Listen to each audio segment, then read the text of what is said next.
naman po ulit sa aming bagong YouTube channel. It's me again, Miss Geraldine Villarasa. Andito pa rin po ako sa bayan po ng San Narciso, Quezon. Meron pa rin po akong ilolocate na bali po siya ay dalawang property. Dalawang parsela po siya, pagsasamahin ko na lang po sa aking vlog, sa aking video ngayong araw na to. Ito pong ditong dikit dito sa Barangay Road na to ay 1.5 hectare. Then, yung sunod po nito na property ay 3.9 hectare naman. Then dun po sa taas ng Barangay Road na to, meron po rin siya dong frontage na nasa 50 meters. Then dito ko na lang po umpisahan yung vlog ko kasi magkadikit lang po sila ng property. Okay po.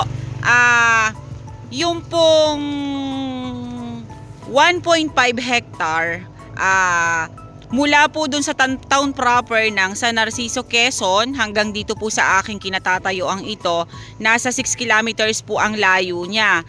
Then ang nyug po niya, ang sabi ni Kuya ay nasa 250 kapuno na lang po yung nyug niya dito po sa 1.5 hectare.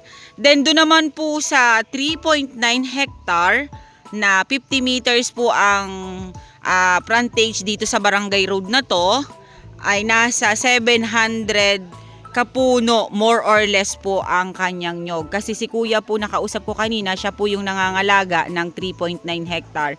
Then marami rin po dong mga hardwood na mga nakatanim. Tara po, ipapakita ko po sa inyo yung 1.5 hectare na dikit dito sa Barangay Road na to na aking kinatatayuan. Ayan po, makikita nyo po dito, may access na po dito ng kuryente. Ayan, may poste na po. Then, ayan po yung kabilang side. Left and right po kasi may dala ang 1.5 hectare. Ayan, meron po ditong suha, may Indian mango. Then, ayun, may mga kalamansi, din kakao, langka, yun po yung nakikita ko. Then, guyabano. Yan po yung mga nakikita ko dito sa kabilang side na to. Dito naman po sa kabilang side ng 1.5 hectare, ayan naman po siya. Ito naman po sa bungad, ayan, may mga atis po dito na nakatanim. Bali, 2 puno po siya dito sa bungad na to. Then, ayan, makikita nyo po yung mga nyug niya, mga takaran pa lang po siya. Dito po sa side na to, medyo madalang po yung nyug, pero siya po ay pantayin. Ayan po, papasukin po muna dito sa kabilang side. Bago po tayo dun sa kabilang side para tutuloyin na rin po natin yung 3.9 hectare. Ayan po. Makikita din nyo naman po dito, may mga pangilan-ngilan po dyan na nyog. Mabababa pa rin po yung nyog niya. Then ito, mga takaran pa rin po. Ayan po ang nyog niya dito. Then ito pong nilalakaran kong ito ay parang lang po siya. Ibig sabihin po ng parang, yun po yung taniman. Pwede po itong taniman ng mga gulay. Ayan po. Pwede din po dito lagyan ng bahay. Ayan po siya. Oh, ayun po yung Barangay Road, dun sa may bahay na yon. Okay po. At ang isa pa pong maganda, napakaamo po ng tubig dito. Tara po at papasukin naman po natin yung kabilang side kanina. Yung una ko pong pinasadahan ng video, papasukin po natin siya. Tutuloy po tayo doon sa 3.9 hectare. Pinag-isa ko na lang po kasi yung vlog ko ngayon kasi magkadikit naman po silang dalawa.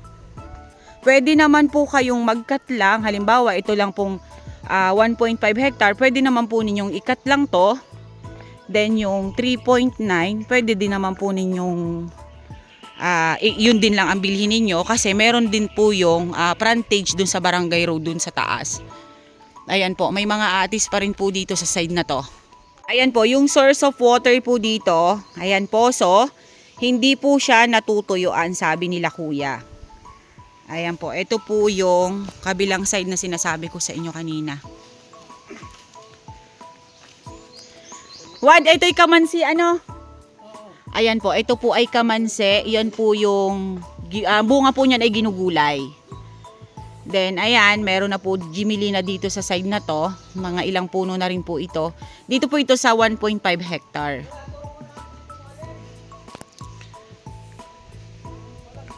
Ayan po. Yung nakikita nyo pong bahay, ay yan po ay wala naman na po yung problema.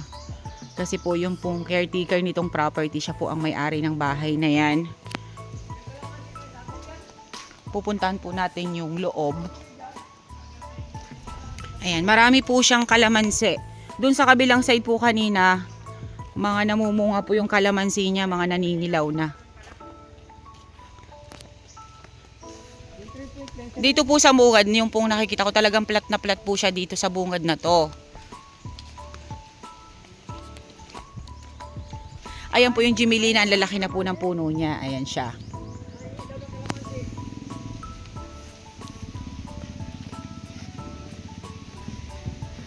Plat na plat po yung property.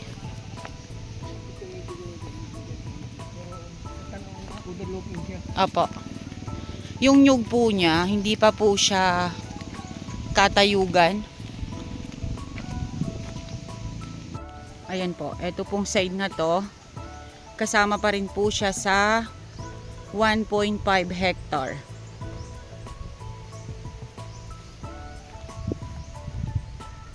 Ayan, yung pong mga buko niya, yung pong mga nyug niya, malalaki din po yung buo niya. Ibig sabihin po, maganda po ang kalidad ng lupa dito. Mataba pa po ang lupa dito sa lugar na to. Tapos yung mga puno po ng nyug ay talagang malalaki.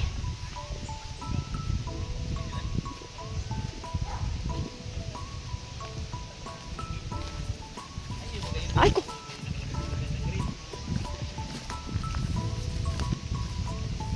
Ayan po, ito pong pagitan sa kabilang property, ayan pong Jimelina na yan.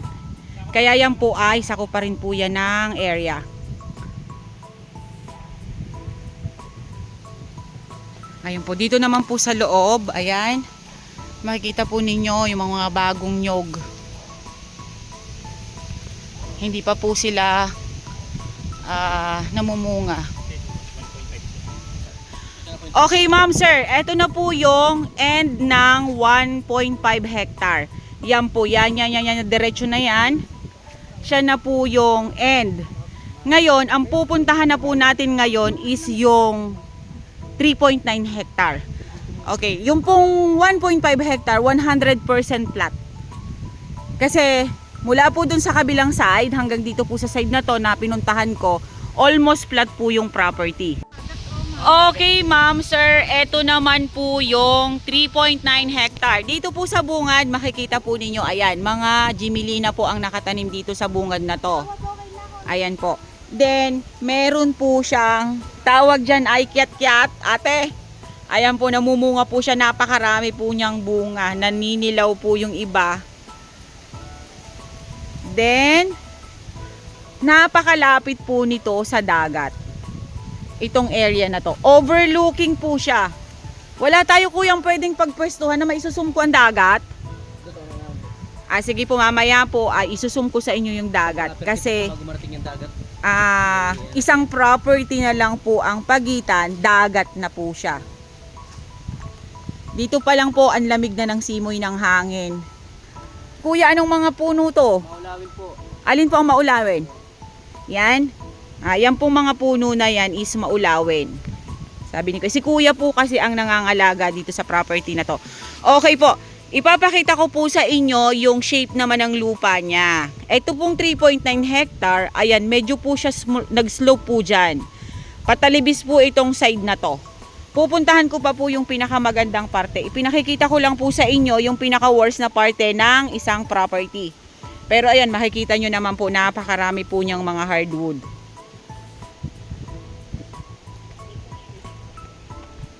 Yan, Jimelina pa rin po dito sa side na to. Then may mga pangilan-ngilan na po na nyog. Yan po, nag-slope po siya dito sa side na to. Ayan.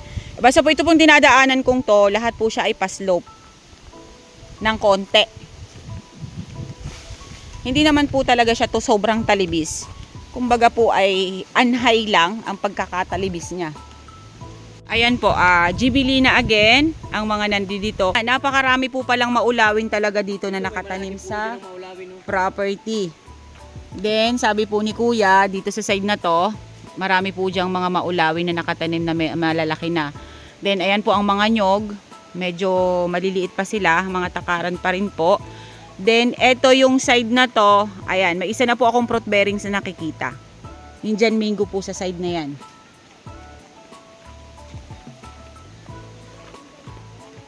Ito pong lalakbayin natin na to, hanggang dun po ito. Dun na po namin pupuntahan sa pinakang may frontage sa kalsada. Mga kawayan. Opo. Sige po.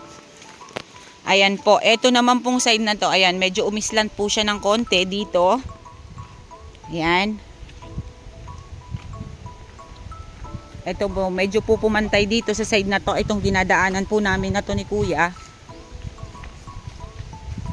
Medyo tagilid lang po siya ng konti. Then ayan po, ito ay mangga. 2 puno ng mangga, Kuya, no? Hanggang kinarabaw po yan. Oo, mangga ng kalabaw po. Ang tawag po sa amin ay manggang kalabaw. Ito naman ay hanggang ano yung... Ayan, may mga pangilan-ngilan din pong saging dito sa 3.9.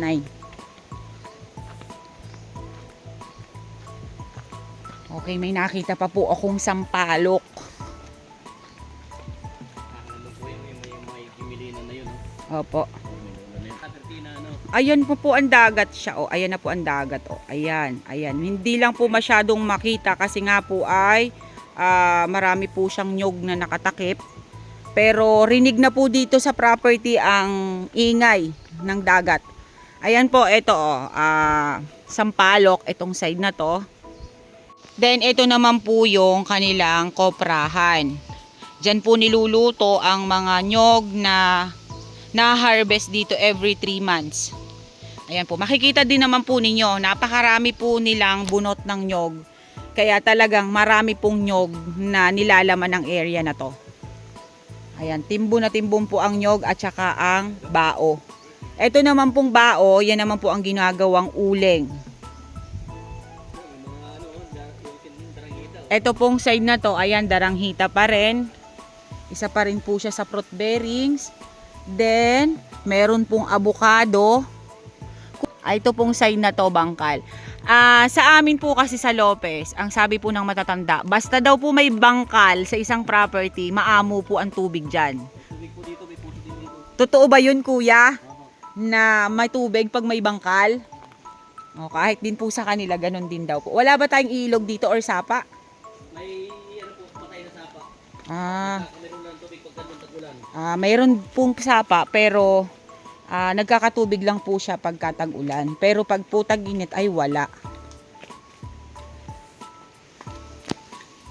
Ayan, avocado pa rin ang nandito.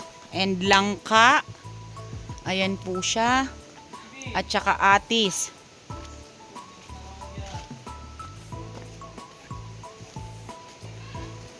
Dito naman po sa part na to, ayan, pumantay naman na po siya. Sa iyo to, Kuyang, bahay? Hindi po, dito sa may-ari mismo. Ganun po ba? Ayan, pumantay na po dito sa part na to. Ayun, may mga baka po dong nakapugal. Ay, makikita nyo po ang mga nyugo, mga takaran pa po talaga siya. Then, halos po lahat ay jimili na. Ayun, meron po dong kawayan. Then, mga dalandan. Ayan po sa side na yan.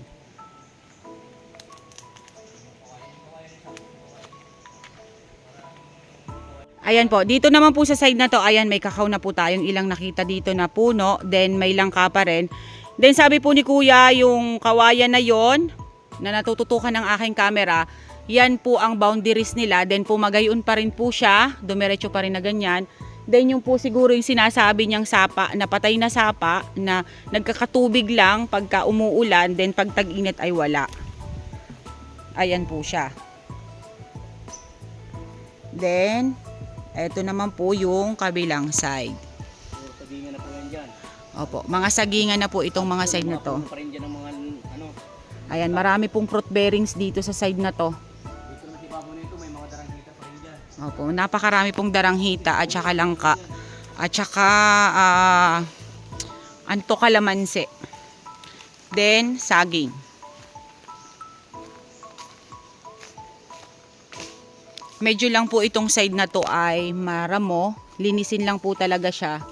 Pero once po yan ay malinis, makikita po ninyo yung ganda ng shape ng lupa niya. Okay guys, sabihin nyo na po ang property namin. Dito po ito sa San Narciso, Quezon. Ayon nga po kanina sa binabanggit ko sa inyo sa unang pasada ng video ko, ito po ay 2 parsela ng lupa. Isa pong 1.5 hectare at isang 3.9 hectare. Pinagsama ko na lang po ng vlog kasi sila pong dalawa ay magkatabi. Then yung 1.5 hectare po, yung pong una kong blinag kanina na may frontage po siya sa Barangay Road na binabaan namin. Then yung 3.9 hectare, meron din po siyang frontage na Barangay Road. Dito naman po sa taas ng property. Kaya po, pwede nyo pong ikat lang yung 1.5, pwede nyo naman pong bilhin lang ay di yung 3.5. Pinakita ko naman po sa inyo yung mga nilalaman po ng area na to, ng dalawang area na to.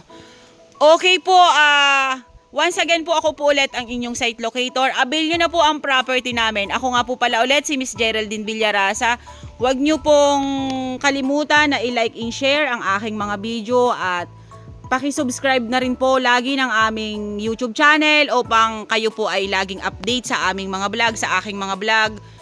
Okay po, thank you po for watching!